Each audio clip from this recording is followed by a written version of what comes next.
अपनी आजमाइशें तो अल्लाह ने ली,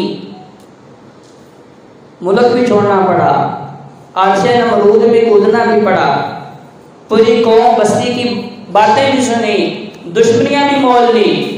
उससे आगे सबसे बड़ी आजमाइश कि अल्लाह ने 20 साल तक औलाद से महरूम रखा। आज हमारे यहाँ 20 हफ्ते नहीं गुजरते तो हम क्या करते हैं, असबाब तलाश करना शुरू कर देते हैं।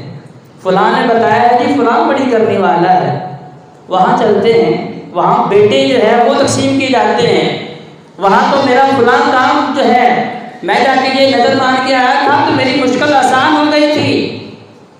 जाते जी कर सबसे बेहतरीन हस्ती, रब का खलील, रब का दोस्त, रब का वली, रब का पैगंबर, जद्दुल अंबिया, अंबिया का दादा, 20 साल तक अल्लाह ने महरूम रखा तो औलाद किसी से मिली नहीं मिली, क्योंकि औलाद देने वाला कौन है?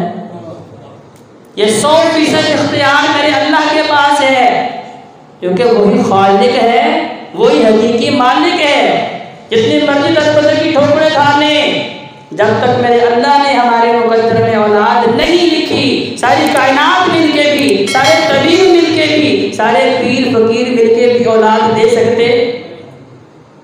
अल्लाह ने 20 साल अपने खलील को महरूम रख के जब मेरी और आपकी इस्लाह की कि ये 100% इख्तियार मेरे अल्लाह के पास है।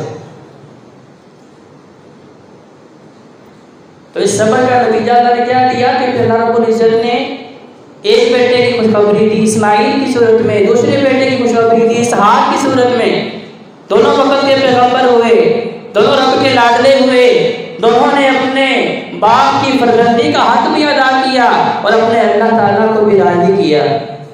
तो जब इंसान साबिर होता है, नबी करीम सल्लल्लाहु अलैहि वसल्लम को जिब्रील अमीन ने कहा कि मुझे तो मोमिन का मामला देख के रश्क आता है और खुशी के मारे मेरे चेहरे के ऊपर जो है वो चमक आती है कि हर हाल में मोमिन अपने अल्लाह से अजर हासिल कर लेता है। अगर अल्लाह उसे कुछ देता है तो वो ये नहीं कहता लोगों को देखा मेरी मेहनत, मैं दिन रात मेहनत कर रहा हूँ, इसका नतीजा देखो, कितनी बड़ी फैक्ट्री कारखाना खड़ा कर लिया, गाड़ियों की लाइनें लगा दी, देखा मेरे पास कितने रुपए पैसे हैं, कितनी जागीरें हैं, कितनी जायदादें हैं। बल्कि नहीं, जब उसे अल्लाह रब्बुल इज्जत किसी चीज़ से नवाजता है, जब अल्लाह ताला उसे दुनिया की कोई नेमत देता है, जब अल्लाह का मुहाकिमीन उसे इज्जत अता फरमाते हैं, वो कहता है अल्हम्दुलिल्लाह, अल्लाह तेरा शुक्र है।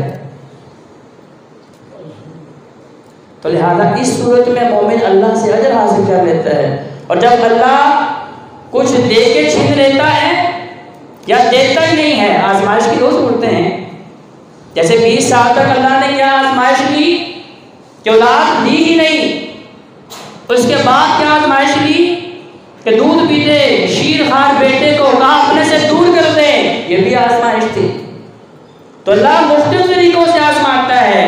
अगर अल्लाह ने आजमाइश ली है, कुछ दिया ही नहीं, क्या दे के छीन लिया है, तो उस वक्त भी उसकी ज़ुबान पे ये नहीं आता अल्लाह मैं तो टूटी फूटी नमाजें भी पढ़ लेता हूँ, कभी कभार मस्जिद भी चला जाता हूँ, थोड़ा बहुत सदका खैरात भी कर लेता हूँ, इसके बावजूद मेरी मुसीबतें नहीं खत्म होती। फलां बंदा जो है कभी उसने मस्जिद का मुंह तक नहीं देखा, कभी कुरान को हाथ नहीं लगाया, कभी सदका खैरात तक नहीं किया, उसे कभी कोई सर दर्द भी नहीं हुआ और सारी आजमाइशें मेरे लिए हैं। फरमाया नहीं, मोमिन क्या कहता है, क़ालू इन्ना लिल्लाहि व इन्ना इलैहि राजिऊन। अगर अल्लाह रब्बुल इज्जत ने कोई नेमत दे के छीन ली है तो वो उसके ऊपर क्या कहता है, अल्लाह ये नेमत अता भी तूने की थी, ये नेमत छीनी भी तूने है, क्योंकि हर चीज तेरे पास जाने वाली है, मैं भी अल्लाह तेरे पास ही आने वाला हूँ। लिहाजा सब्र करता है, इस हालत में भी मोमिन क्या करता है, अल्लाह से अजर हासिल कर लेता है। तो हमें आज ये सोचना है कि नेक औलाद, साले औलाद जो है उसके लिए हमें कब से इस फिक्र को अपने अंदर पैदा करना है कि मेरी औलाद नेक होनी चाहिए। क्योंकि नबी करीम सल्लल्लाहु अलैहि वसल्लम का फरमाने आलिशान है जब इंसान मर जाता है, मैंने भी मरना है, आपने भी इस दुनिया को छोड़ के जाना है, क्योंकि कुल्लु मन अलैहा फान व यबका वजहु रब्बिका ज़ुल जलाली वल इकराम। इस कायनात के अंदर कोई हमेशा रहने के लिए तो आया ही नहीं है। सिर्फ एक ज़ात है जो अबद से है और इंतहा तक रहने वाली है, हय्युल क़य्यूम है। लिहाजा फरमाया 3 काम ऐसे हैं जो इंसान के मरने के बाद भी उसे अजर व सवाब देती है। कहने वाला कौन है?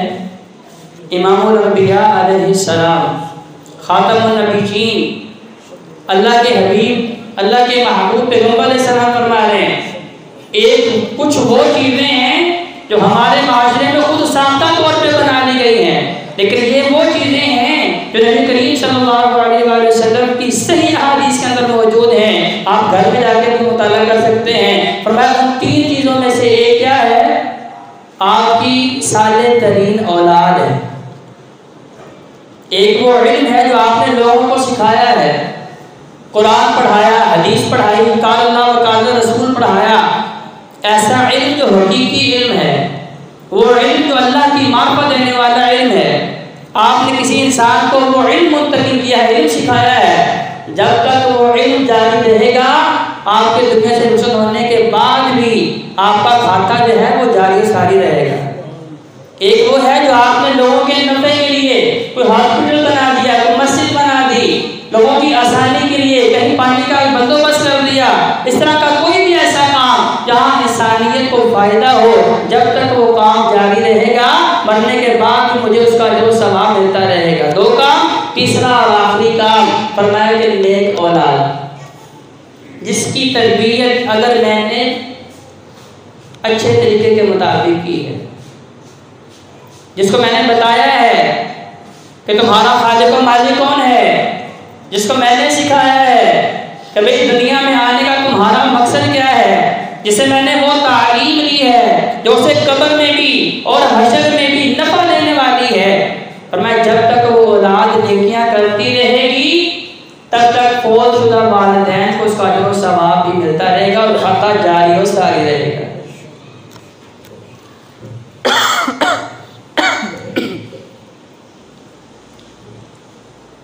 अब ये नेक औलाद की तरबियत जो है, इसका मरहला कहाँ से शुरू होता है? हमारे माशरे में क्या है, हम कहते हैं जब बच्चा 15, 20, 25 साल का होगा फिर उसे मैं बताऊंगा कि तुमने नेक बनना है।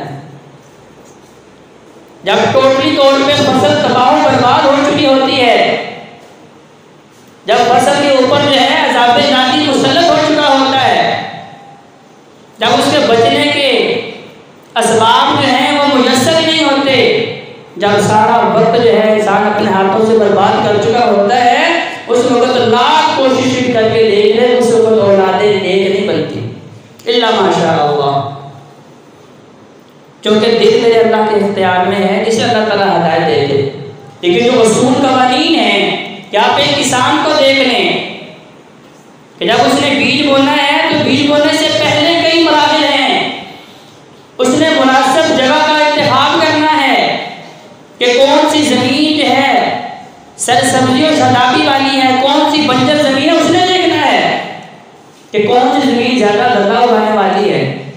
फिर उसने उस ज़मीन को नरम करना है, उसके बाद उसने बेहतरीन किस्म का बीज खरीदना है, फिर उसने ज़मीन के अंदर डालना है, उसके बाद मामला अल्लाह के सुपुर्द करना है। यहाँ भी क्या है कि नबी करीम सल्लल्लाहु अलैहि वसल्लम फरमाते हैं, अगर आप चाहते हैं कि आपकी नेकियों का सिलसिला जारी और सारी रहे, आपकी औलाद आपके बाद हाथ उठा के आपके लिए दुआ करे, रब्बि इग़फिरली व लिवालिदैया, अल्लाह मेरे फौतशुदा वालिदैन की मग़फ़िरत कर दे, अल्लाह उनके दराजात बुलंद कर दे, अल्लाह उन्हें माफ़ कर दे, अल्लाह उनके साथ रहम वाला मामला कर दे, अल्लाह उनके साथ उसी तरह शफ़क़त वाला मामला फरमा जिस तरह मेरे बचपन में मेरे वालिदैन किया करते थे। अगर चाहते हैं आपकी औलादें ये दुआ करें तो सबसे पहले नेक खातून से शादी करें। नबी करीम सल्लल्लाहु अलैहि वसल्लम इरशाद फरमाते हैं कि 3 वजूहात से शादी की जाती है। एक क्या है कि बड़ी खूबसूरत है, खूबसूरती देख के।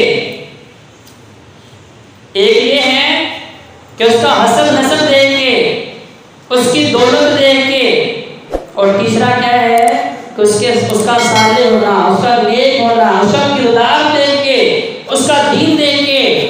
हज़रत अबू हुरैरा रज़ियल्लाहु तआला अन्हु को नबी करीम सल्लल्लाहु अलैहि वसल्लम जब ये हदीस मुबारक बयान कर रहे थे, कहा फज़कुर बिज़ाति दीन, आपके नजदीक ए मोमिनों मुसलमानों, आपके नजदीक खूबसूरती तरजीह नहीं होनी चाहिए, कुंबा कबीला, ऊंचा खानदान ये नहीं होना चाहिए, उसका माली बैकग्राउंड, किसको कितनी जायदादें मिलनी हैं, इसे कितनी जो है फैक्ट्रियां मिलने वाली हैं, इसे कितने पैसे मिलने वाले हैं, आपने ये नहीं देखना। फज़कुर बिज़ाति दीन, कहा आपने सिर्फ उसका दीन देखना है।